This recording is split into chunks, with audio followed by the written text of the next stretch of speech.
Star Wars is known for its complex and imaginative world building, but we often learn more from its meticulous costumes and immersive production design than what is explained in the script.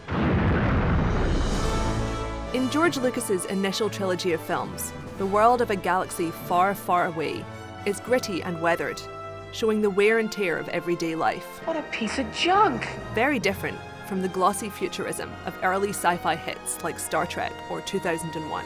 Impressive. This is because Star Wars is, and always has been, more fairy tale than science fiction. A struggle between good and evil, between light and dark, told with crystal clarity in its visual storytelling.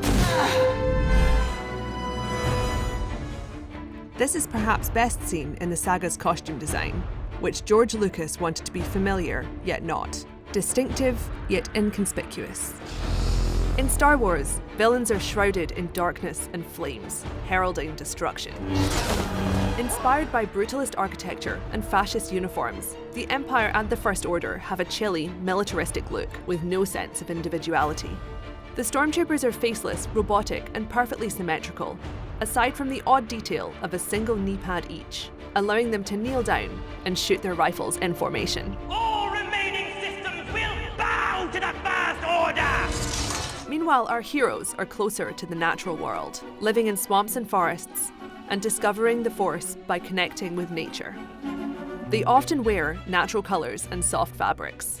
Unlike the harsh uniformity of the Empire, they display a wide range of personal tastes. Yahoo! Dashing rogue Han Solo's getup is a mishmash of costume pieces you'd expect to find in spaghetti westerns, from his low-slung gun holster to the long duster coat he wears in Return of the Jedi. And who might you be? Han's old smuggling pal Lando, on the other hand, has an undeniable fondness for capes. When we first meet him, his ostentatious blue cape hints at his wealth and flair for fashion, an image-conscious figure compared to the scruffy Han Solo. Queen Amidala's elaborate wardrobe was inspired by traditional Mongolian gowns, Chinese imperial robes, and a headdress worn by a 19th century Russian aristocrat. Her hairstyles may call back to her daughter, Princess Leia, but unlike the simpler costumes of the original trilogy, Amidala's luxury clothing suggests a life of privilege. By comparison, Leia favours practicality over glamour. Never shy about making its subtext clear, Star Wars features villains who look like demons, robotic skeletons, and decaying corpses.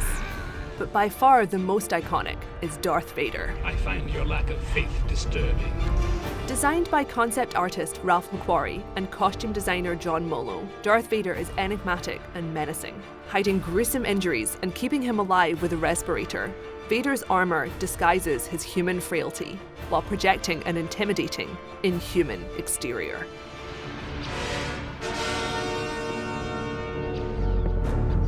Like several other characters in the franchise, Vader plays into some problematic tropes, linking disfigurement with darkness. As George Lucas explored Vader's backstory in the Star Wars prequels, costuming played a key role. Anakin Skywalker began as an innocent child, wearing a sand-coloured tunic like Luke. After he becomes a Jedi Knight, Anakin enters his angry goth phase. His dark brown robes are the darkest of all the Jedi, with black leather tabs that suggest his inevitable slide towards the dark side. You underestimate my power! By episode 3, he is scarred and disfigured. Anakin's final transformation sees a team of sinister droids cover his injured body with Vader's armor, an outfit that becomes a living prison. In these scenes, we witness the death of Anakin Skywalker and the birth of Darth Vader, an iconic screen villain whose legacy defines the Star Wars saga. We're not done yet. Even for the next generation, when it comes to embodying evil, the Darth Vader look is still in vogue.